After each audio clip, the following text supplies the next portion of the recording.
చెప్పాలన్నా నువ్వే. అన్న ఈ ఫ్రూట్స్ తీసుకుంటారా? నాకు డబ్బులతో చాలా అవసరం ఉందన్న. నీకేం అవసరం ఉందో నాకు తెలియదు, అయినా కానీ నేను తీసుకుంటా. చాలా థ్యాంక్స్ అన్న.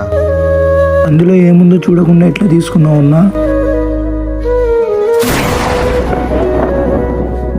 మమ్మల్ని మోసం చేసావా? సారీ అన్న, నన్ను క్షమించండి అన్న. తీసుకోండి మీ డబ్బులు. ఏంటది? ఎన్ని డబ్బులా? రే నాన్న, నా దగ్గర ఈ డబ్బులు ఉన్నాయి, మీకు ఏదైనా తినడానికి తీసుకొస్తా, సరేనా? ఈ డబ్బులు ఎక్కడివి అన్నా? నేను ఒకరిని మోసం చేసి తెచ్చాను రా. ఆ డబ్బులు మాకు వద్దన్నా. ఆ డబ్బులతో మేము తినామన్నా.